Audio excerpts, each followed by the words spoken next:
Hi, I'm Cassie. And I'm Gianni. I never finished reading the Animorphs books as a kid, and I still haven't as an adult. And I've never read them.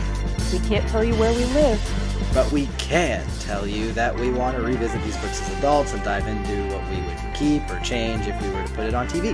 Two friends, 50-something books. Welcome to morphing,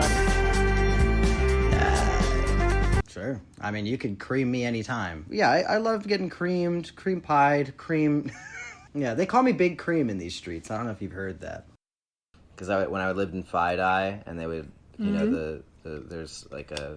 I mean, there's a Hasidic Jew community, like, everywhere all over New York. But there is a Hasidic Jew community near Fidei that does, like, some, I guess, like, outreach to Jewish people there. And I guess I look Jewish enough that they would always... Oh, are you Jewish? Are you Jewish? Are you Jewish? And I would walk to school with my friend. Like, I'm in a group of people, and it's just, nope, this guy.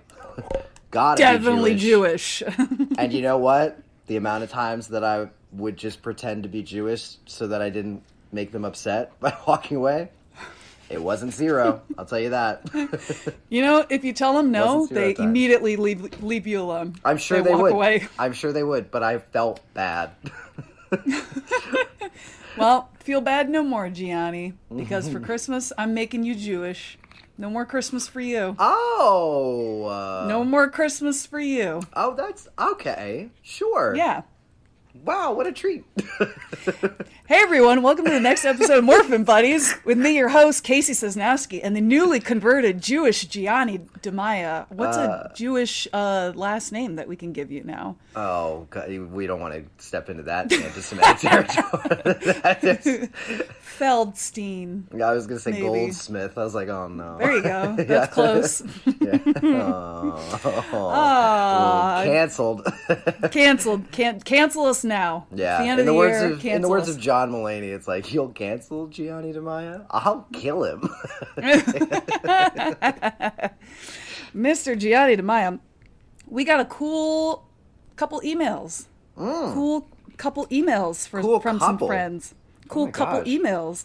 So we got one, so the last book that was just released was The Mutation, where they went underwater. It's the House of Wax Atlantis, mashup. yeah, of course. Yeah, Atlantis, House of Wax. Who could forget? And in that episode, we talked about, hey, maybe the forced incest and rape of children is not a good book topic, you know? Yeah. And then we asked our buddy Ryan if his podcast, if Calvin and Hobbes talks about the forced rape and incest of children. It's amazing how many things I'm like, wow, we said that? Yeah, we did say that. And he wrote us an email. Any press is good press. I hope the email reads. Exactly. So Ryan says, hey, buddies, thanks for the shout out. To answer your question about my podcast, believe it or not, Calvin and Hobbes does not deal with the topic of rape at all, child or otherwise. So I don't think we'll be covering that topic at any point. Oh, dang. Dang it. I have been listening to the podcast, by the way. I love it. I adore it. I'm on episode 3, I believe. Oh, great. It's the magic of Calvin and Hobbes for anyone who may have missed our shout out on that last episode. So definitely check it out. I think he just put out a 4th episode. I got a notification. I think so. Podcast app, I have to download it. But yeah, I'm about halfway through episode 3. So yeah, definitely check it out. I know zero things about Calvin and Hobbes, but now I feel like a Calvin and Hobbes expert. You're an expert now. And then our second email we got from Just a Bird Jimmy, which I took a screenshot and I sent it to you, Gianni, because I want you to read it from the top down, from the subject line all the way down. Is that what this text is that you just sent me? Yep. Okay. Yeah, I need you to read it for the folks. Okay. What's that subject line at the top there? Okay. Freaky fish question is the subject line. Dear Morphin Buds, if Jake were a freaky fish person, how excited do you think he would be to inbreed with Rachel? Anyway, how is your sex life, Just a Bird Jimmy? and then you responded and said, hey Google, how do I unread? Thanks.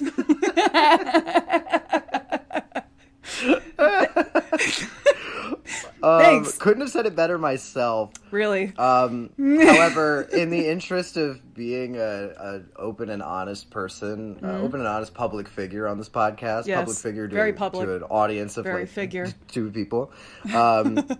If Jake were a freaky fish person, how excited do you think he would be to inbreed with Rachel? I think it depends on the ghostwriter, because only about half of them seem to remember that Rachel is a character that exists, and the other half hate her. So I also think it would be a little bit the other way around, because remember in the separation where Rachel was 2 people.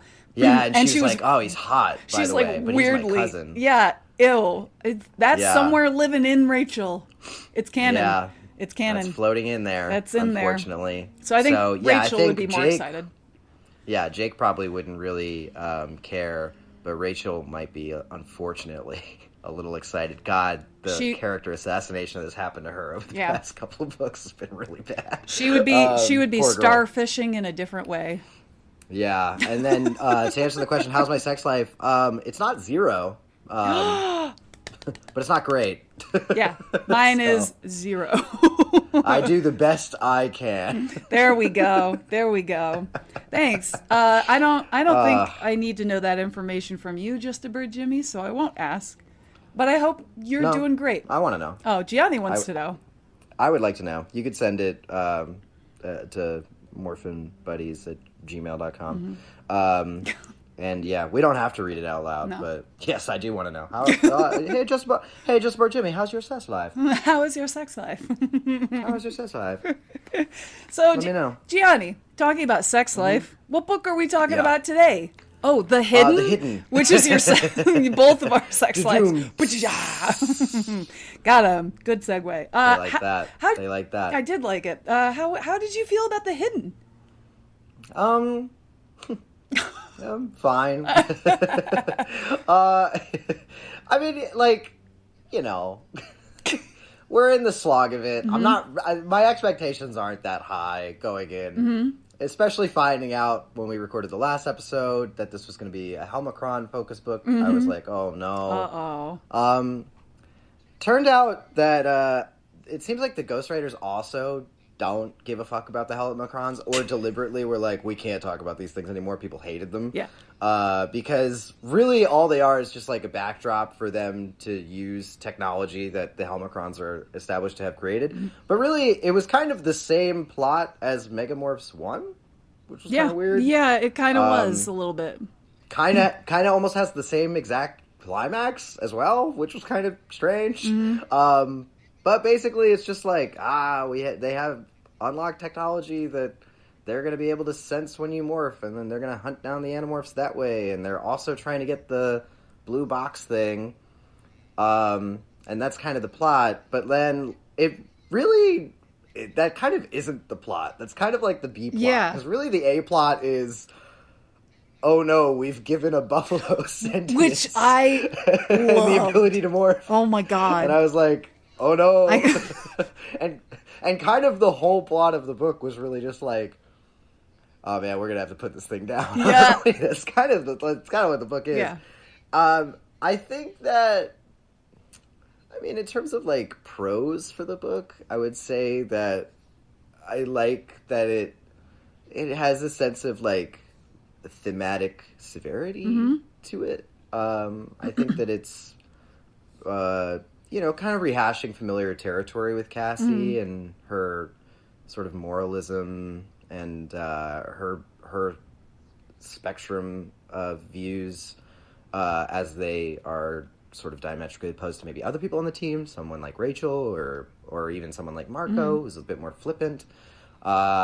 So it's kind of familiar territory, but it definitely connects to something that feels a bit thematically resonant, which was nice. But you know, here's the thing: it's adding just way more questions than it is giving answers. Yeah. I don't know why you would make the decision to be like, oh, as soon as you touch the blue box, actually, you can get the ability to morph, because then we're in the weeds on so many things. Yeah, guys. yeah, like, yeah. Like, how many bugs have already touched this thing if they're hiding it underground or in a barn? Exactly. And you know what? Like, one buffalo, like, maybe, like, being able to interact with it in close enough proximity for enough time and getting the ability to morph, maybe they could get away with that. And the Animorphs just weren't there to see it happen, so we could kind of just make our own inferences as to how that sort of went down. But as soon as the ant got it, I was like, okay, no. We've jumped the shark. Because wasn't this, correct me if I'm wrong, but wasn't this thing, like, buried underground? Yes, I think so. Like, the amount of bugs, animals that just could have interacted with this thing at any given point in time that could just be out there with the morphing ability and no one gives a shit is crazy. I don't know. I was a big proponent of the blue box, not really being a part of the story at all anymore. I was kind of upset when it came back before. Yeah. I'm way more upset now because now we're just making it worse. We're convoluting what was already a sort of problem, and it's compounding, it's confusing, it's weird. I think that the characterization for Cassie in this book is interesting, if not rehashed. I don't think anyone else gets any characterization other than, like, Marco just, like, has some Marvel adjacent lines. Yeah. Some quips, and Jake is a prick as always, and Axe is, like, has some sort of back and forth with Marco. I don't remember Tobias or Rachel saying anything. No, I really don't either. I really don't. And you know what? Maybe for the best in regards to Rachel, she needs to sit in time out for a while after what they've done to her. Yes. But as far as Tobias goes, I mean, I don't even remember him being there, let alone what he might have said or done. There's a couple things that he did, but overall, it was just like. I mean, I think that the only thing that's really keeping this book from being completely, like, in the bottom rung is really just that I think that the consequences are appropriate for what happens in the plot. I do like the tone. I like some of the things that sort of have seemingly a through line in some of these Cassie books. I think that it's not poorly written by any stretch of the imagination. No, not at all. By the way, and I don't know if you're keeping this in the last episode, but just to get it out of the way, I went back and I read my notes and listened to the episode of that, the one with the Drode. Yeah. I was right originally. Drode's awful. I knew it. I don't know what I was thinking. But yeah, that's why I was like, are you sure? I don't know what I was thinking. The second I reread my notes, I was like, oh, right. I was like, yeah, hated that character. Thought it was a mess. Because, again, it was just like, why a whale? Why beached up now? That's your big plan of chaos. And then they all leave. I was like, what the fuck is this? Yep. This is at least better than that book. Yep. But I don't think that there was any way that this could really succeed unless they really took the time to plot out how this box was going to work and function. Yeah. And I mean, at the very best, it's the same exact plot that we've already seen before. So I don't really know what this is giving you. Yeah. Other than just another Cassie book. But I don't know. What you think? Yeah. Well, I agree with you. I did have problems with it where, like, how does this box work? How is it that we've had it underground? We've had it in all these secret places and nothing has ever touched it ever. Never. I think what it should have been, I think they should have explained it, that they would have kept it, like, in a Ziploc bag, you know, and that way it protects it from everything. So that way they're planning ahead of, like, oh, in case anything touches this, because we don't quite know how it works, we should keep it in the Ziploc bag. And then I think with Cassie being in the truck, if she's trying to get it out of the bag and it falls out of her hands because she's trying to move quick because there's this buffalo in the truck with her, and then it lands in front of the buffalo and he, like, stomps his foot on it and just holds his foot on it. And then they open up the back of the truck. Cassie reaches over, grabs the box, and tries to start morphing immediately. I think that could have kind of saved the box logic a lot better with just that little bit. So then at least we know, like, yes, he stepped on it. Yes, he held his foot on it. Does he have the morphing power? We don't know, because we don't know if he actually got that power until we start seeing him morph later on. I think that would have solved some of the problem. But,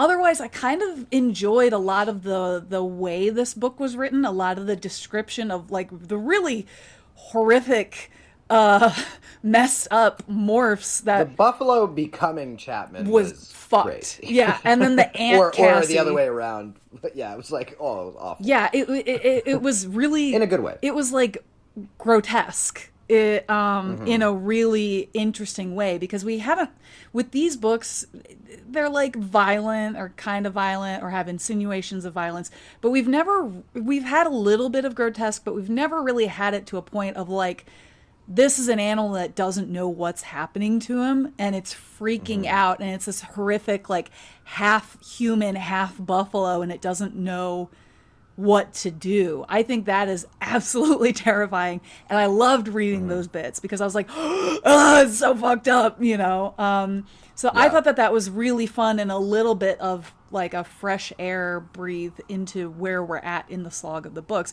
It was interesting. Like we said, this slog is pretty interesting.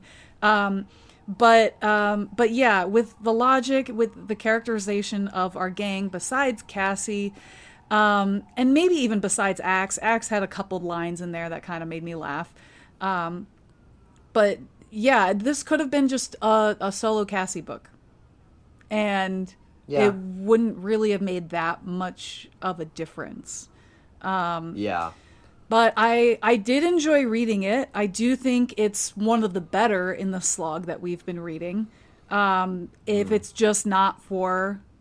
how does this box work? How has nothing else gotten the power of morphing? How does, how does this work, essentially? But if you're able to put that to the side, I think you can really enjoy this book and just enjoy the descriptions in it, and yeah, just that pretty much. Yeah. Yeah, I just don't really enjoy Cassie very much. And honestly, it seems like the writers don't either. She just seems like a complete mood killer every time they have to do a Cassie book. It just kind of feels like a chore. It's like, oh, we have this real moral righteousness that we have to... She's always like, hey, guys! We have to make sure that by the end of it, she makes some sort of decision that she feels a little bad about, but everyone's going to forgive her. She's kind of a pushover every time we see inside her head. I don't know. Cassie's a chore. But again, it's just it's the same thing that we've seen now a dozen times over. But we've literally seen this exact same plot, down to the anvil. Yeah, yeah. We've seen the exact same plot. I'm really scared for the rest of these ghost-written books because I don't want our characters to just become caricatures. I feel like they're already starting to get there, to the point where, like, they're just stereotypes of themselves rather than actual layered characters. And it makes me sad to kind of see that. But again, I understand the situation, like we talked in the last episode, where I think all these books had to come out at the exact same time. I think they were all being written at the same time, and it was just a push to get them out. Because I do remember when they came out and they were super popular, there was already a bunch of them out. Like it felt like they all came out at once as a kid. Yeah. So I mean, you look at like the release dates, and I mean, they're like, I think the longest ones are like a month and a half apart. Like, it's which is insane. Crazy. That's crazy. The output was staggering. But yeah, I think it's definitely now, if you weren't already feeling this, I don't know, 10, 15 books ago, but definitely it's become abundantly clear. The stage is set for whatever this end game is going to be for the Animorphs. We're now just biding time to get there. So it's just kind of feeling like we're rotating through the same characterizations. We've been rotating through the same characterizations for a while, rotating through the same themes, and that's been happening for a while. But now it's recycling literal plot lines, and now I'm like, okay, Let's just... Yeah, let's speed it along here a little bit. We clearly can't get rid of this box because clearly it's a part of whatever your vision is for the end game, Miss Applegate. So just get me there. Just get me to... Oop. And I know, of course, we're not going to have that. Yeah, I was going to ask if there's something wrong with your ear because I thought you'd like just holding it. So here's the thing. For whatever reason, WhatsApp has decided that if you have earbuds... I can't control the volume. So the volume is either massively loud in my ears or I have to kind of hold it in my hand and I can hear it when it's away from my ear. But the problem is because it's loose in my ear, I have to hang on to it. Otherwise, it's going to completely fall out. Normally, I usually have my over-the-ear headphones that I can just put on my head because of this problem. But my ex took those to work with him today. So I don't have them with me now. So now I just get to awkwardly hold hold my FBI earbud next to my ear. Well, He's on the move. I'll try to talk really quiet, but also close to the microphone. Johnny, you don't have to talk really quiet. I'm gonna yell about Jake. Yeah, I'm literally gonna yell about Jake in like 3 minutes. So unfortunately you're in for it. But excellent. Well, that sounds tragic. It is tragic. But yeah, let's get into the plot of the Hidden because I want to talk about this buffalo. Yeah. So Cassie sees my favorite character. Yeah, Cassie's in her barn. She's helping animals, and she sees that she's trying to get a mouse. A mouse or something. I don't know. Yeah, and she's because it's got like a broken leg, and she's like, "Come here, little guy." Yeah. And then immediately in bursts the bane of my existence. What? the quest giver himself, Eric King. Your best friend Eric King shows up because there's helicopters flying around. And Cassie's like, "Why are there helicopters over the barn? That's weird." And Gianni's bestest, favorite, most lovable character, Eric King, shows up. And Eric King is like, "We have a mission. Should you choose to accept it?" And Cassie's like, "What's this mission?" And Eric says, "The Yeerks found a Helmicron ship, and they're using it to track morphing technology," which... This also gave me a little bit of pause because is this what we used the Helmicron chips for? Is this what they were looking for when they found the blue box? Is this how they found it? Tracking morphing technology? First of all, you act like I remember anything from the Helmicron book. Second of all, you act like I would even care to remember anything from the Helmicron book. I wanted to forget that they ever existed. I have no fucking... I do vaguely remember that they were able to detect morphs, because I remember when we first met the Helmicrons, we were in a morph, and the Helmicrons were communicating with them. I remember that was like a thing that they could do. But if the Helmicrons are not there and they just got the ship, how are they able to use the Helmicron ship technology and see that it's scanning for morphing technology? Because they can't fit in the ship. It's tiny. Yeah. How are they able to use it? To which the writers of this said, "No further questions, Your Honor." And then they went on. Because, I totally agree. No idea where this comes from. Totally out of the blue. Yeah. I don't even know how Eric would know this information. Yeah. And that was also just kind of like a glaring, like, we're just leaving this empty. Yeah, it was... On the word scramble, or what do you call it? The Mad Libs? Yeah, the Mad Libs. That's like the whole setup for this felt like. It's like... Yeah. It, like, name of alien race, it's like Helmicrons. And they're like, okay. It's like, the Yeerks have found the Helmicrons. Yeah. New technology to hunt down the blue box. Yeah. like that's what it felt like. It was just like, okay, sure, I guess. Yeah. That's the setup. So then she's like, "Oh no." And Eric's like, "You have to keep moving the blue box. Otherwise they are going to find you and they're going to capture it and they're going to take it away from you and they're going to torture you." So Cassie's like, "Oh no, the gang must know." So then she tells the gang, and then she doesn't even tell the gang. She's like, "Eric, go tell the gang." And then she goes, gets the box, and then is like, "Mom, give me a ride to the whatever." The gardens. And then her mom's like driving super slow. Oh yeah, she's so annoyed at her. She's like, "Mom!" And Cassie's like super paranoid, and she's like looking out, and there's like helicopters all around her. She's like, "Oh my god, they're being I'm getting followed." Hunted. But Mom is like, how would they know it's you? How would they know? Nah, yeah. Don't know. Who knows? So then they're at the gardens and helicopters are flying everywhere and Cassie's like, I gotta hide it in this truck. And she goes, I guess the animal truck, the back of it is completely unlocked for anybody to open. And Totally. she gets in there and she comes face to face with an African Cape buffalo who is like massive. And also, I did send a picture of a baby African Cape buffalo to Gianni. Cutest little guy you ever did see. I want one. Yeah. They're very cute. Yeah. I'd put it down. And absolutely not. I would never. With those little ears, those big bat ears. No, those ears were fucking weird. I'd shoot that bitch. They're cute. No, don't shoot him. Gianni's wrong. So Cassie comes in and she's like, buffalo mad. And the buffalo's like, I'm breaking from its restraints in this truck, which they use fraying ropes to hold the buffalo in place instead of, I don't know, chains. Yeah, there's just so many things about the transportation of this buffalo. Where did they go? What do you mean?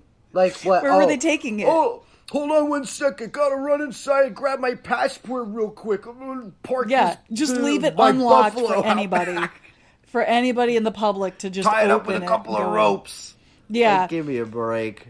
And I think it was at this part in the book that I started just like laughing because of all of these things where I'm like, wait, how does this? And then I was like, you know what? I don't care. I'm in it for a ride. You know? Totally. I'm giving up on logic and sense. I want to be in it for the ride and I want to enjoy this book. So I just chose to enjoy it like I would enjoy the reaction. You know what I mean? Of course. Yeah. I was on it. I was in the truck and I saw the buffalo and I said, buffalo.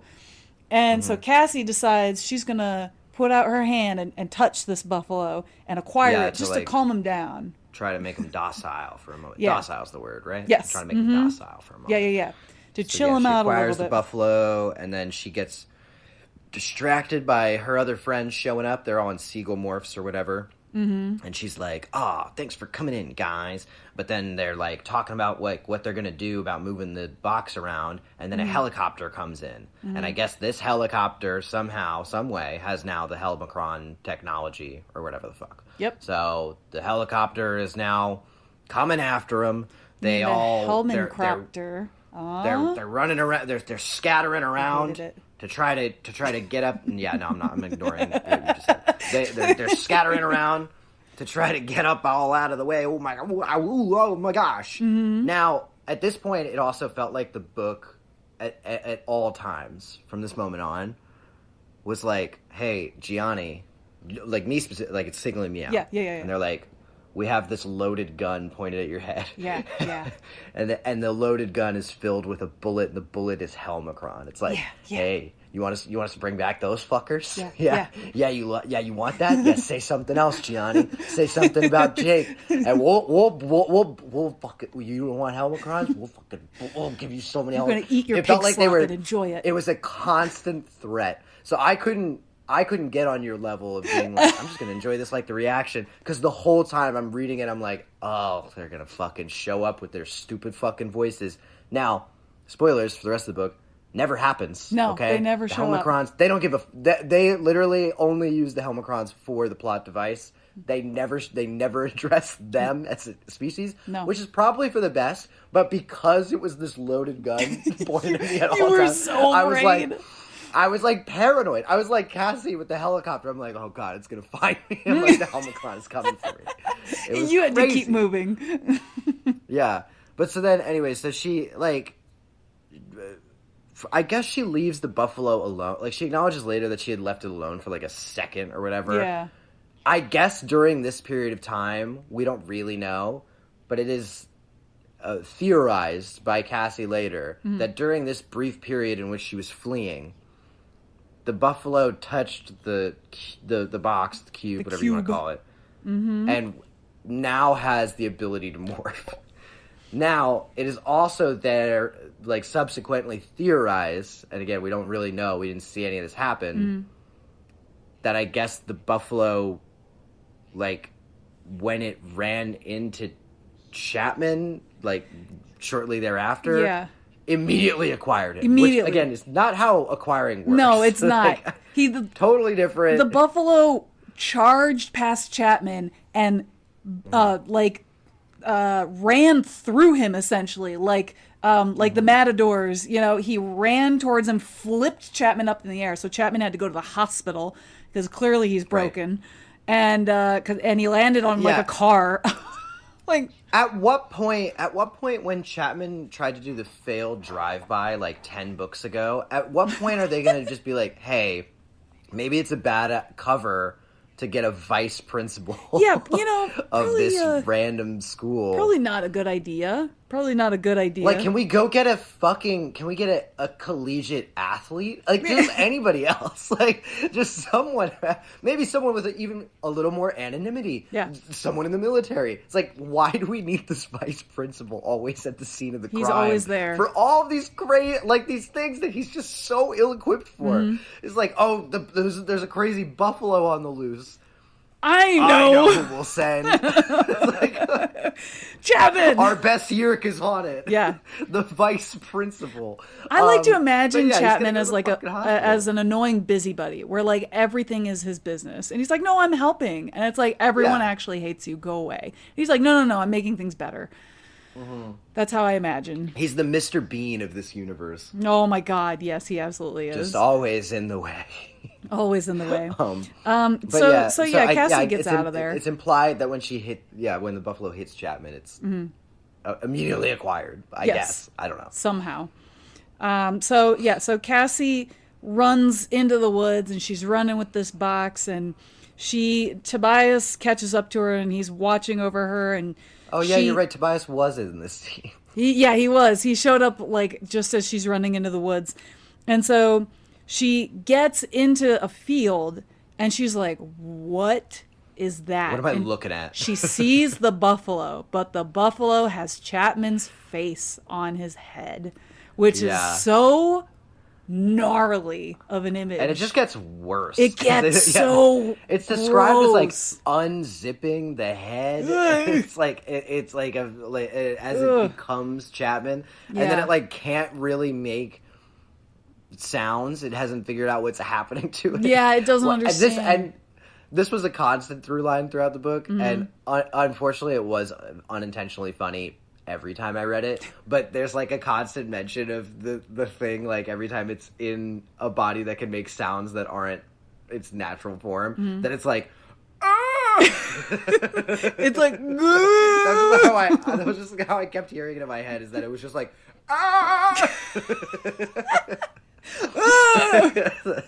and it was always funny every time. But so then this was the worst part. Yeah, if you didn't like the horror of that, this was the one that was like, no. Yeah, it's bad. He keeps going like half in, half out.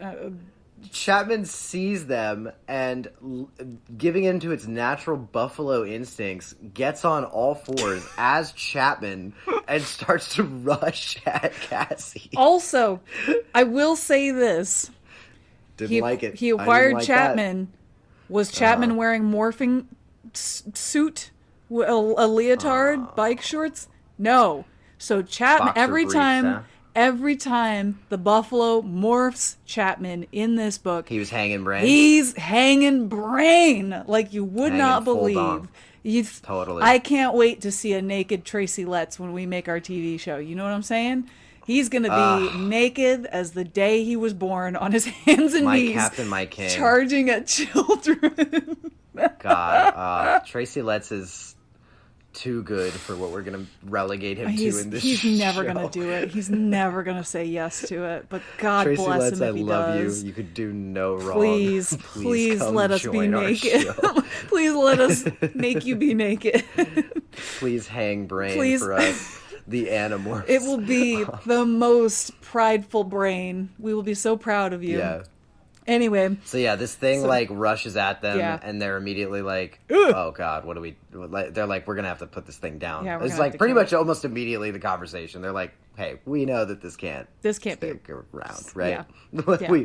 we can't just leave this thing here." And Cassie like won't really accept it. Typical. And difficult everybody's kind of discussing what to do. Because we still have to deal with the main priority, which is like, hey, we got to make sure that we can get rid of this box or whatever, buy enough time. And Marco comes up with this genius idea. Where did he get it from, you ask? Probably book 8 or whatever the fuck it was, whenever we had Megamorphs 1, where, I know, we'll do what a cartoon does and drop an anvil on the helicopter or whatever. Which I was like... I was like, are they... I put it in, like, in my notes. I put, like, ...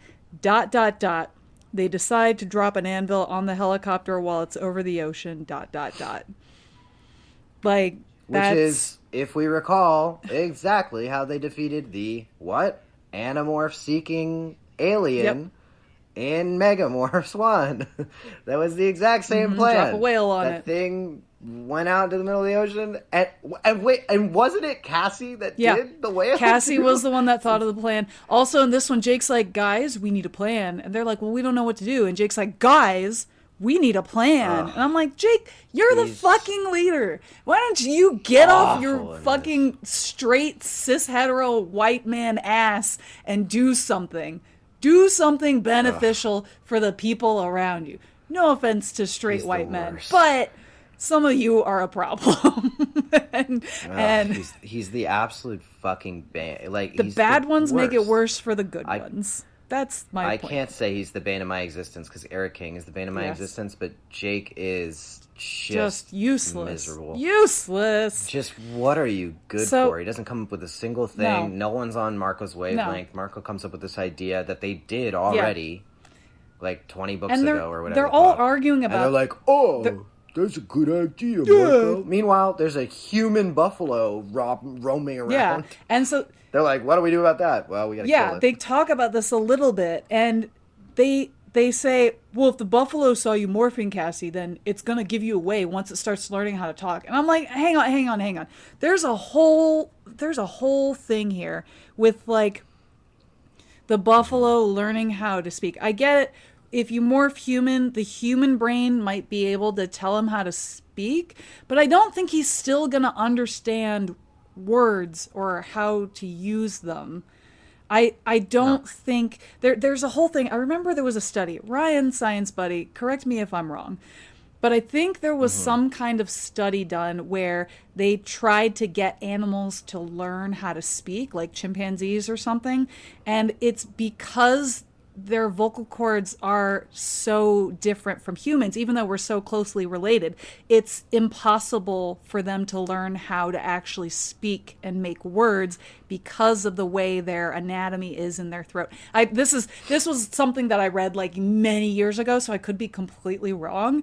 But I think there's something in that biology where it is going to be impossible for him to speak and learn how to. Not that these kids are going to know that. But, just putting that out there, that won't happen. Yeah, but I mean, like, I don't know. It gets into, like, this weird gray area where then it's like, well, thought speech can theoretically transcend language as well, right? But he can't they can thought talk speech. To other aliens. Oh, wait, he can when he's in morph. No, she thought he speaks to him all the time. No, you're right. Like, she You're right, does. because our game couldn't thought speak until they got the ability to morph. Okay. Exactly, yeah. And now, granted, I think that what the book seems to imply is that just the innate intelligence level of the creature is the reason that it can't thought speak, which, sure, that makes sense, I guess, insofar as any of the rest of this makes any fucking sense. But I think that the idea would be that if I can thought speak to you, even if you can't thought speak back to me, the idea that I'm communicating to you would just naturally be, your brain would naturally interpret it because you have the ability to thought speak. And because he has a human morph, because he has human brain and human impulses, that theoretically he should be able to speak. He should be able to understand human language when he's in human morph. Yeah. But maybe they just thought it was way funnier that he's just like, I mean, I see. But yeah, so they leave this wild, crazed man. Yeah. Now, Grant, I should mention that I think if I recall correctly, the whole way Cassie basically talks down this raving, roaming Chapman, is she morphs into the buffalo. Yes. And basically it's like, do as I do. Yeah. Is what she's like trying to get. And the buffalo then morphs back into buffalo. Yeah. And then she's like, great, you're a buffalo now. Good and then buffalo. They leave. Yeah, they leave him. And it is important to acknowledge that they leave him.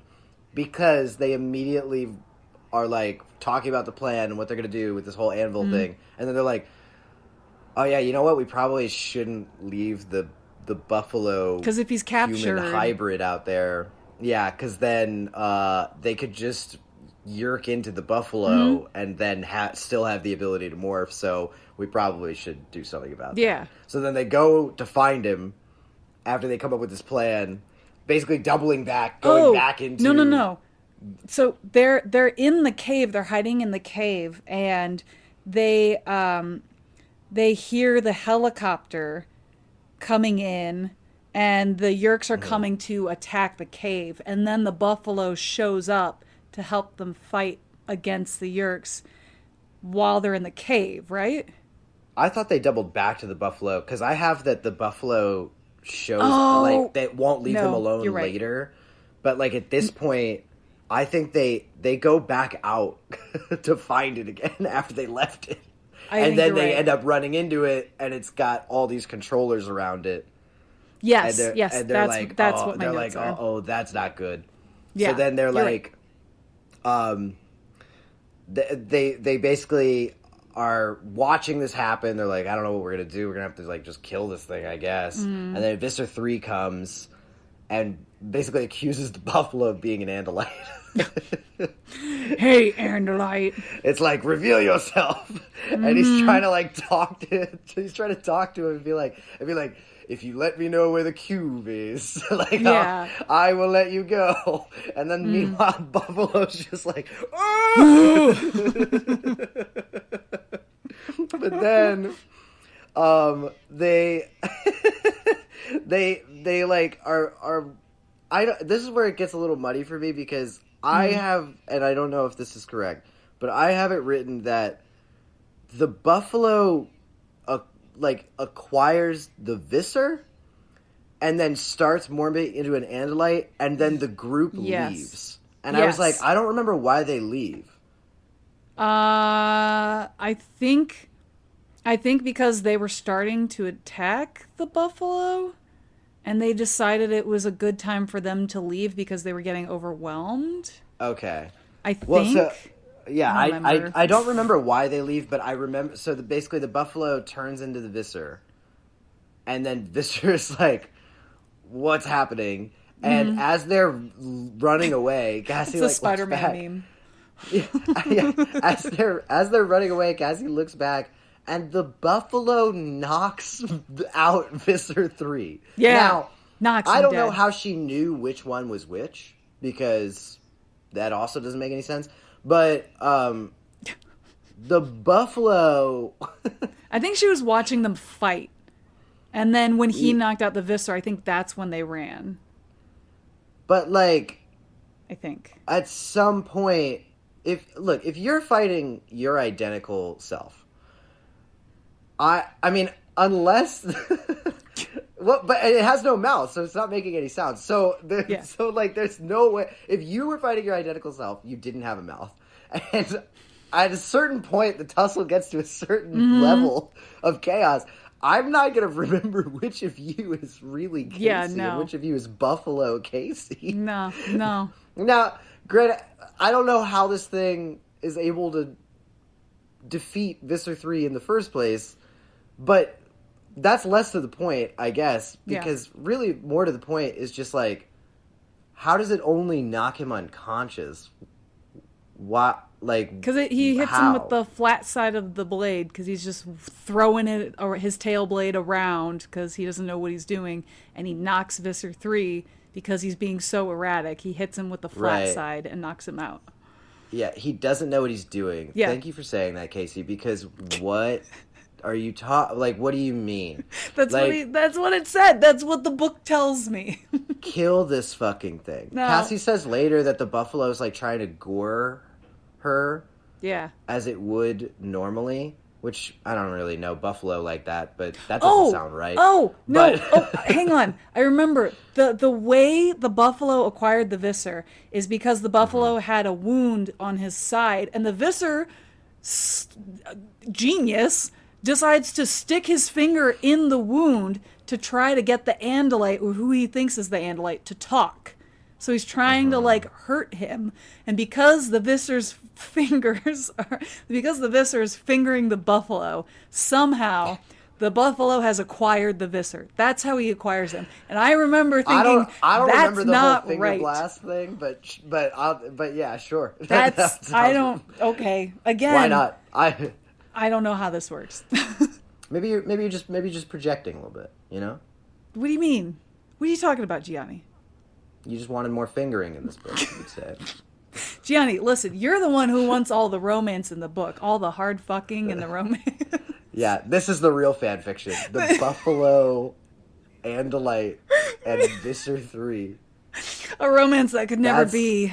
That's what they should write a story And the about. only way they can fuck is when the buffalo morphs Visser 3. And so he's effectively having sex with himself. And so, isn't that what we all want at the end of the day? Yeah, I mean, that's what I've always aspired to. So, I mean, who are we to cast on? So they all run away, and they're like, yeah, the buffalo will be fine. He just defeated Visser 3. Yeah. So as they're all running away, they have this weird conversation that comes kind of out of nowhere, where the bright idea is that someone has to stay behind and, like, lead the buffalo off a cliff because the buffalo's gonna follow them, I guess. And they, like, Jake looks at is described as, like, looking to Cassie to be like, you should do it. And Rachel immediately is like, I'll do it. And then Cassie says, no, I'll do it. And Jake is like, thank you so much, Cassie. And then leaves.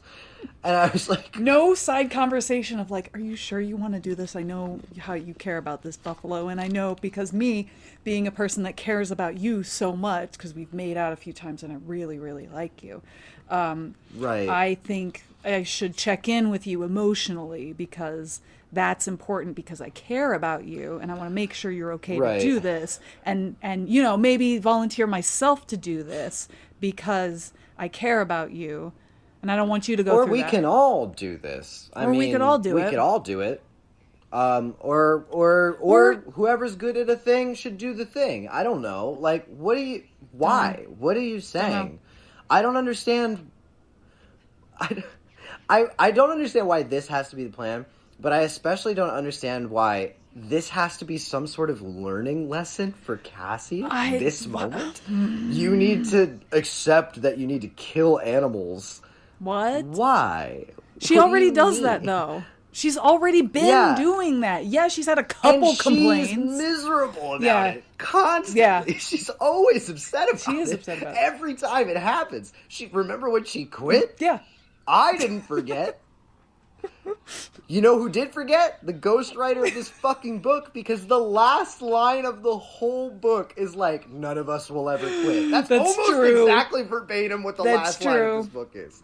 This book is wild. It's insane that they tried to get away with that. But anyway. Also, I do want to mention they had an argument because they had to go over like a busy highway and they couldn't carry the box as like flies, so they were trying to figure out ways to get the box over the highway without getting hit by a car. And so I think it's Margot that decides, hey, let's throw it. Let me, as a 14-year-old child, throw this box over, I don't know, an 8-lane highway and hope it lands safely on the other side. And I was just like, wow, brilliant. Brilliant plan. Brilliant plan, Margot. Best laid plans, you know? Yeah, let's just chuck that bitch. Chuck it hard. But yeah, at some point, I don't know, I can't remember why, but I remember Jake like yells at Cassie and then like apologizes shortly thereafter. Yeah, I can't remember why that happened. Remember. But at this point, I don't put anything past Jake. Okay, if it's Jake being a prick, guess what? This book is making me loopy as we're going through it. Every Animorphs book makes me feel I feel like I'm on drugs. So I'm just reading crazy fan fiction about as of Power late, Rangers. I feel like I'm on drugs every time I read a new book. Yeah, they come up with this plan to go off the cliff, so Cassie stays behind. So then the buffalo comes. Yes. At this point, it's in buffalo And morph, Cassie's if like, I'm hey, not Fran. crazy. And Yes, and then Cassie is in buffalo morph. guess who shows up right behind the buffalo? Oh, the Visser. All the Yerks, they're all coming. Oh, they start blasting. They all run to the cliff. She then jumps. Which I don't think was part of the plan. But she jumps. Guess who follows? The buffalo. The buffalo. And this is like way off a cliff. They hit the ground hard. Face first. Fucked up. The thing is like dying broken. On the ground. Cassie demorphs. And then Cassie's trying to thought speak to it, and it's like you need to demorph, and the thing is like, and he's got broken legs. He can't get off the ground. 3 of his legs are broken, and so the one leg that works is like kicking behind him, trying to get up. And Cassie's like, "No, just demorph." And I'm like, "It's really not funny. Freaking out. It's really not funny, but it's horrific. Funny. But it is funny like, because it's just like, this thing is only it only has this ability for like maybe an hour. The worst hour of this thing's existence. It's horrible. Power. It's just nonstop nightmare after nightmare. This poor thing. Buffalo. And so she finally gets it to sort of demorph. And and then morph into the Chapman form or whatever, and heals its injuries. He goes back to naked Chapman. And then they head towards the ocean. Yeah, she's heading after him after she's jumped off this cliff. The buffalo is following her. This is the point in which, for some reason, she's like, well, the cliff thing didn't work. I guess I'll just leave it. And I'm like, wait, why? What do you mean? Why? What was... I thought we were supposed to put the thing out of its fucking misery. Stop. Now you've just put it through more peril. Cassie's going to be the worst pet parent. Cassie is going to be the worst. When the pet is clearly suffering, she's going to be like, no, he's fine. He can't eat or drink water because he has rabies, but he'll be fine. He'll get out of it. Absolute nightmare. Take him, put him out of his misery, ma'am. And then this is the worst part. So they... Yes, describe this. As she's going to catch up with the rest of the group, she basically tries to tell them no, don't it's not just a buffalo anymore. Maybe it has the ability to learn how to get on our level. And they politely and respectfully are like, are you fucking stupid? Because what are you talking about? Are you high? Yeah, but they tell her, and rightfully so, but they tell her, hey, maybe we need to have an intervention because I don't know if you know how things work, but you are causing this thing way more psychic damage by keeping it alive than you are by just ending it now. And then sure enough, the thing shows up. They leave Cassie again for some reason. I don't remember why they weren't there, but I remember that they were like, hey, Cassie, you really need to deal with this. We're going to keep going to the ocean. And when they leave her, an ant now touches the box. I don't know when it had access to this, but it touches the box, and now the ant starts morphing. And so guess who it's morphing into? The next closest thing to it, which is Cassie. Which is this horrific description of this ant morphing, and Cassie sees her face half on this ant body, but also it has its pincers still. So it's her head on this giant half morphed ant body with pincers that is trying to attack her, which also this thing is like just a disaster. God. And so then nightmare fuel. Yeah, and then if this thing's screaming too. So now you imagine the buffalo creature being like, oh, and then the ant is like, oh! And then Cassie's like, stop. And so then the ant thing tries to kill her. Yeah. Almost does. The buffalo saves her life. Yes. By, I guess, killing the ant thing. It comes in and it knocks the ant back, and then the ant starts demorphing. And as it's demorphing, Cassie stomps on it with her bare foot over and over and over and over and over again, which I do not blame you. Kill that fucking thing. Yeah, it's weird that we draw the moral line at ants, but then, so this is wild. And again, here's the thing. I think I would have enjoyed this as like, wow, silly, goofy fun. Yeah. If the book treated it like that. But all of this stuff so that we're describing, serious. I know I'm laughing about it. Yeah. But it is described as being like horrific, really traumatic and sad. It is scary. And the tone of the book scary. is so somber. Yeah. Now, that all being said, it is also so unintentionally funny. Yes. Because, I'm sorry to say, but it is fucking hilarious to have this moment where she's just been saved by this buffalo, this nightmare buffalo is having the worst day of its life, and it's staring her in the face, and she's like, "You are so good," which I think is almost the exact line, and then it gets blasted out. I was reading it, and at that point she's like, "You're so good. You're such a good buffalo." And then the helicopter comes over with a Dracon beam, blown to smithereens, blows it up. Blown to smithereens. Oh my god. And I kept rereading that, and I was like, did that really just happen? And then I'm sitting there like giggling, but also not giggling, because it was a real sincere moment. And I was like, this is a 180 turn that I was not prepared for so suddenly. It is like, it's so jarringly dark that it is the appropriate consequence. Yes. But it is just so crazy. Yeah. That the book would go to this, I wish, you know what I wish would have depth. happened? You know, this is what I wish would have happened. I wish Cassie would have heard the helicopter, looked up, and realized the helicopter's coming. It's probably going to kill this buffalo. I need to back up, because they know it's a buffalo. So if she's like backing up into a bush and saying, "You're good, you were really good, you were really good," and then the buffalo like takes a step, and then you just see him disintegrate. That would be crazy. Like, for her to just be aware and acknowledging this moment of like, this is the last time I'm going to see this buffalo. I might as well give it a little bit of compassion. I think that would have been a smoother transition.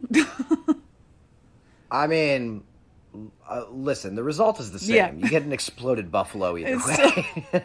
I don't know if there's any way you can introduce that to the target audience, which is children. Yeah.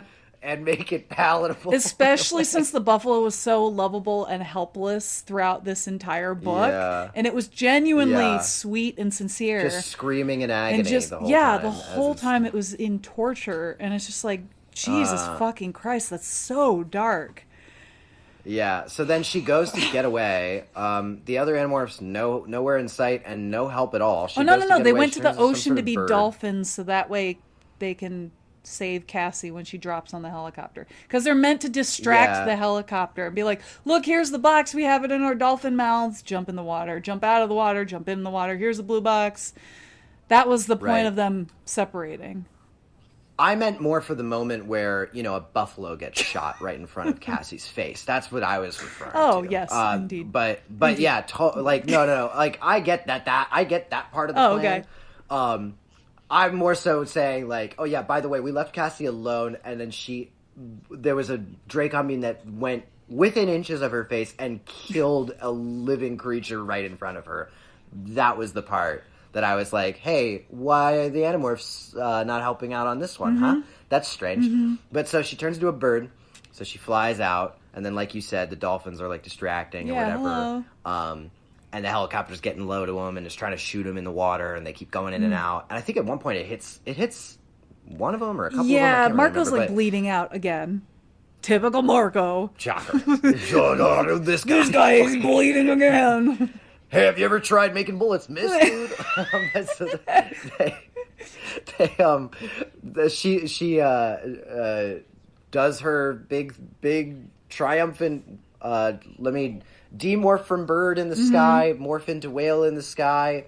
She falls a little too fast, doesn't make it to full whale, still destroys the helicopter, but then she, like, almost dies, and then the dolphin morphs all carry her out. Cassie's trying to morph into whale as quickly as she can, but because she was trying to save her wings as the last thing to morph to human, somehow she did it backwards, where her wings were the first thing to go. So she's dropping too fast. So she's trying to remorph Whale as quick as she can, but this helicopter is getting closer and closer, and she's not Whale yet. And then a seagull gets sucked into the engine of the helicopter and blows it up. Yeah, and so, correct me if I'm wrong, but the implication of this seemed to be that we were trying to draw some sort of thematic connection between the buffalo fighting the ant to sacrifice for what it thinks is its like kin. Yeah. And I think that the seagull was also trying to go after the helicopter. Oh. To protect a bird. Oh. That it thought was its kin. I didn't think about that at all. I didn't think about that at all. I might be reading way too much into that. That was my understanding of what the implication of the thematic relevance was. You had your big brain in. Yeah, but I also think I had my little brain in at the same time because I was like, that's stupid. Because a seagull fighting a helicopter is way the fuck different from a buffalo going after a person. That's crazy. I'm gonna get this big metal loud thing. Yeah, what? And also, I don't know. I don't remember what bird she turned into. I don't remember it being a fucking seagull. It was an osprey. Oh, so there you go. Mm-hmm. So it was not a seagull. So why would a seagull do that? So I actually think that you had too much brain time. If that was their intention, stupid idea. If that wasn't their intention, stupid idea, Gianni. Either way, dumb. But anyway. So yeah. I had that all written in my notes, and I was like, "This is dumb." And I was like, "Am I dumb?" I think you're just overthinking it, Gianni. Pull it back some. It's not that deep. But yeah, so then she, they get her to shore. Yeah. And then she wakes up. Sort of the last chapter of the book is, I guess, just sort of summarizing what we've learned thus far, which I guess is that but also scarring things can happen. It was weird because Cassie passed out and then she was woken up on shore to her friends and she was like, what happened? They're like, oh, dude, you passed out again? Oh, you fucking idiot.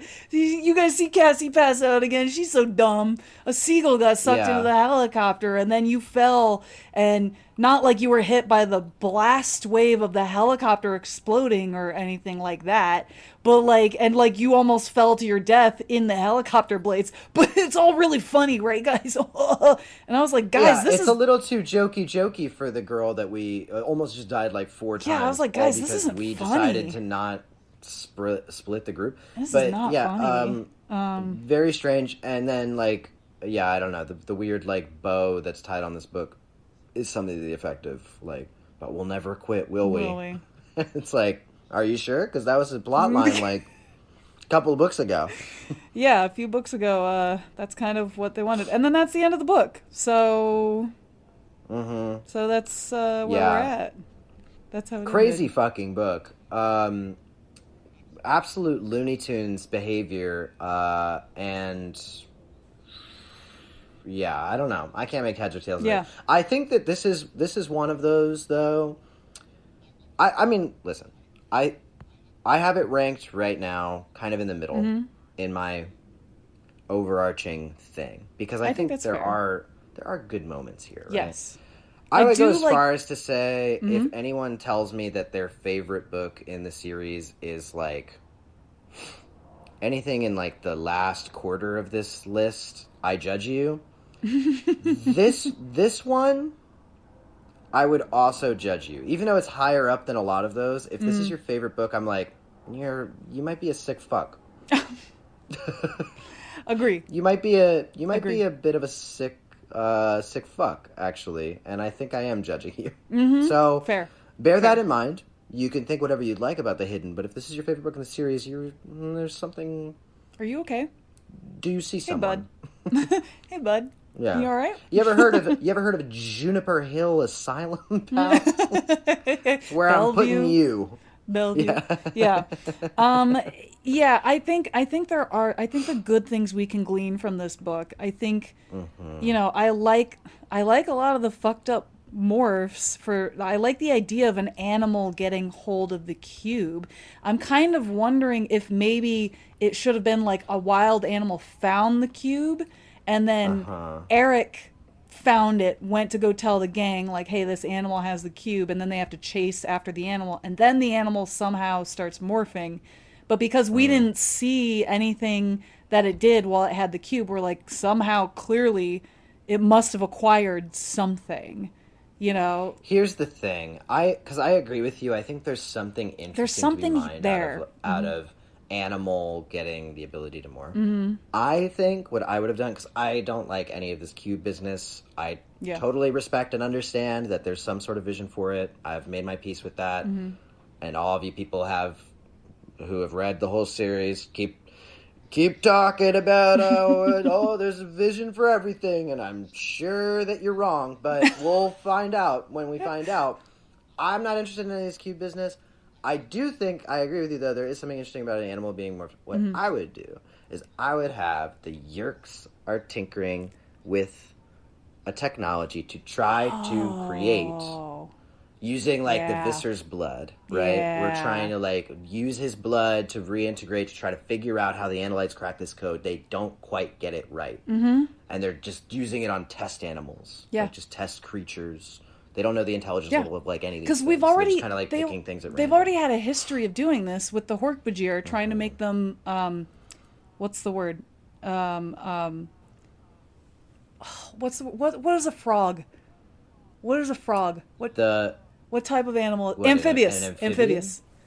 They already tried to make the Hork... A frog is a snake, by the way. But yeah, go ahead. A frog is a snake. We did agree on that. But technically, it's an amphibian. We already have a history of trying to make Hork-Bajir amphibious by trying to give them gills, and they died. So a continuation of this idea would make sense. Yeah. Well, the mad science experiment is something that comes up in these books a lot. Like, I mean, the Atlantis thing is a good example, but, like, there's also, like, the sharks. They were trying to make the sharks susceptible to Yerk integration, all that stuff. That's something that happens. So I don't think it's a stretch to assume that these Yerks are trying to create, the Andalite morphing technology, and they're just not quite getting it right. And then but they keep trying finally different things. if that's what Eric comes to them with information about, to be like, hey, there might be an animal that might actually be able to morph. We should break it out. And then the whole book becomes about that thing, specifically, like saving this creature or putting it out of its misery, really. If that ends up being the plot of the book, that's a way more interesting plot. And it's clearly the story that this book wants to tell instead of the Helmicron ship thing, we don't need anyway. That. So let's get rid of the fluff and get to the story around it. And I think that's a really cool through line that also just feels, very thematically related to a lot of the other storylines without directly ripping off something that we already did in Megamorph. Yeah, exactly. Totally agree. Yeah, we would definitely reframe it to that. Should we move on to the next book? Sure. And are we doing the buddies with the next book? Yeah, I will. I will talk to the council. Yes. That presides over the Buddy Awards and see what their plan is. But I think that the Buddy Awards might happen. Yeah, I think so. I think they should happen. I will say that come January 1st, 2nd, that sort of weekend, I will be releasing the compilation episode. Oh, you know what? People probably aren't going to hear this until it's way too late. Yeah, this is going to be after that. This is going to be way after that. I have to explain this in the compilation episode then. Totally. But I'm going to be releasing it into 2 parts, and so that's going to give us a little extra time between new book episodes. So that way we can have a little more time to chill out for the holidays and work on the Buddies, the greatest awards program that we have. Yeah, some are calling it the greatest awards show ever created. Now, I haven't heard this directly from the council of the Buddy Awards, but I think they were flattered. If I were to guess, they were probably flattered by that assessment. Yeah. But I don't know. I'd have to talk to them. Listen, the drip is incredible. The last Buddy Awards. Totally. The drip was fantastic, and it was great. Yeah. And who knows, Snapple Claus might even be in attendance, is what I heard. Holy shit, that would be amazing. I heard there might be celebrity cameos, and I heard that might be one of them. I don't know. Whoa, that's sick as fuck. I don't know. I'm just a beat reporter, you know? Wow. I'm just a mouth. Wow. I can't wait to run to the gossip papers with this news. Is the next book called The Other? Because I'm going to click it. Yes, click it. Okay. You're not going to like this. You're not going to like it.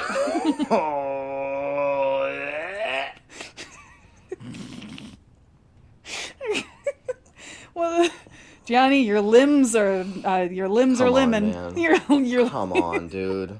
What the Wait, you gotta send this. You gotta send this cover to your brother because he doesn't like long torsos, right? Yeah. I can't decide which of us would be scarred more from this. Yeah, no, he's gonna hate this fucking one. Holy shit. So who's on the cover of The Other, Gianni? What do we have? It's Marco. He's doing I don't know what pose he's hitting here. It almost looks like he's like partway. His body looks like it's partway through the gritty, but his face looks like so peaceful. He looks so deadpan. So serene. So like focused. And then immediate regret of what comes after that, because he's turning into some sort of bee or hornet. Yeah, a bee. And oh my. I mean, the way the face contorts in the second image alone. Yeah. The little arms coming out. Oh, I didn't even see the little ones. Yeah, I need those burned at the stake. The third image, as is customary with all of these, fucking terrible. Yeah, it looks like he has a second face on his chest with the way the lighting and the shadows are. I want to put it down. Do you like his 18 just to clarify, abs? No, I don't. Thanks for asking. No, I don't, actually. Listen, David Mattingly is a psychopathic person. I think that the work that David Mattingly put into all of these covers, admittedly, very good. Props. Yeah. In the grand scope of what you were trying to do. Because what you were trying to do is get something like, these kids can't look away. Yeah. And boy, oh boy, can you not look away from this, David Mattingly, because what in the eldritch horror and things of nightmares have you concocted with this fucking bullshit, dude? The way that this third pose it's so hooks scary. Its body, oh goodness gracious. It's so look at the legs. Look at his torso, his bottom torso. I don't want to. Thanks for saying that. No, I won't. I won't. And then the fourth image is like just a bee with jeans, and then the fifth image is the full bee. He's got great jeans. So I guess that's the saving grace, is that two of them are not nightmares; they're just bees. Yeah. But man, oh man, everything before it. Oh god. What a nightmare. What's the tagline on this? It says, "This is your brain. This is your brain with a yerk. Any questions?" No. Okay. Wasn't that the start of like the drug commercials of like don't smoke weed? Yeah, it was like the anti-drug commercial. Yeah, from like I guess the early 2000s. This is your brain on drugs. This is your brain with a yerk. It's the same, just a little more evil. It's the same picture, and also bad at its job. Yeah, exactly. They can't function effectively as one cohesive unit in the military. Any questions?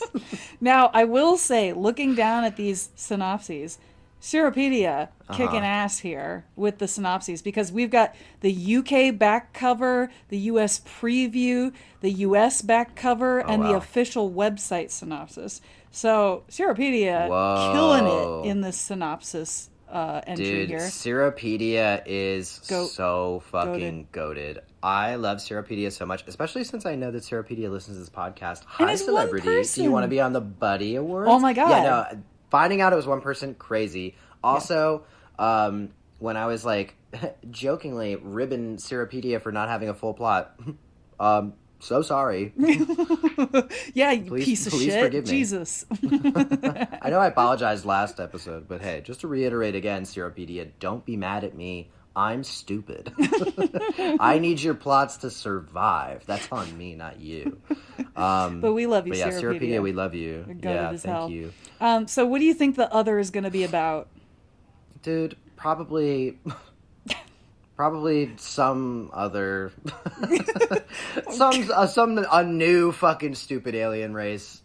It's like, I don't know. Maybe the Yeerks are giving kids weed. That would be awesome. But I just know that it's going to be like, hey, book 40, let's introduce another fucking alien into the mix. It's going to be something like that. But I would love for it to be like the Yeerks are giving the kids marijuana. Marijuana. Yeah, like we go to the reefer fever here. Oh shit. But yeah, it's gonna be something. It's gonna be something with the aliens, isn't it? All right, here we go. Axe and the Animorphs have always believed he was the only non-infested Andalite on Earth, that he alone survived the terrible battle between his people and the Yeerks. Until now. There were other survivors, other Andalites, and they're here on Earth trying to keep a low profile. Not like our Animorph gang, who every chance they get try to spoil the secret. They are trying to find a way to defeat Visser 3. Trying, like Axe and the Animorphs, to stay alive until help finally comes. If help finally comes. Okay. So how do you feel about that? Sure. I don't know. We had Andalites that came to Earth literally 2 books ago. We need more? Yeah. I'm sure they didn't do very much. And do something. I'm sure they're going to say and do something else stupid. And we're probably going to end in exactly the same place we start somehow. Can't wait to find out. But yeah. Okay. Gianni, sure. Aren't you glad you're on this journey with me? Aren't you happy you signed up for this podcast? Here's the thing. I know I'm but part of it is the persona, and I'm just... grumpy for grumpy's sake. Yeah, part of it is I play up the bit. Part of it is also sometimes I'm like, come on. but you know what's funny is that every time, and you guys don't get to hear this part of it, but every time I go to read a new one, I'm always excited. I am too. I am genuinely excited. And then I get to this podcast, and this podcast I love doing so much. But usually by the end of every episode, I'm like, man, this is. This is tough. We're in a slog right now. Yeah, and then we finish recording, and then I'm immediately excited again. But every time we get to the end of an episode, I'm like, gosh, I don't know. I hope it gets better. It's so funny. We're in this abusive relationship, but we like it. We like it. We like what is it? Is it Stockholm masochist syndrome or something, right? Or sadist? Are we sadists? Ooh, is yeah, that we're like a little masochistic. Yeah. We're a little we like a little. Yeah. Well, one of them. We like the BDSM nature of the Animorph series. Yeah. May I please have another Applegate? Yeah, beat me up. Beat me with your words. Please. So, yeah, I'm super excited about this. If you guys are super excited about this next book, you should shoot us a little email. Shoot us a little email at morphinbuddies@gmail.com. That's morphinbuddies at gmail.com. I'll take it this time, Gianni, for the holiday season. For the holiday season, this one time, as an extra Christmas gift for you, I will take that bullet for this episode only. That is so sweet of you. You're welcome. And also, one day,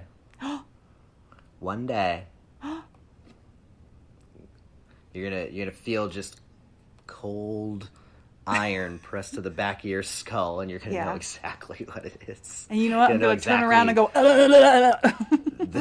The Reaper has come, and then I'll blow you away. But thank you. But no, it'll be after we finish the podcast. I just want you always looking over your shoulder, knowing and that my I will existence. kill you one day. It's fine. I've had a terrible year. I'm ready for my existence to be finished, to be vanquished. This is the end.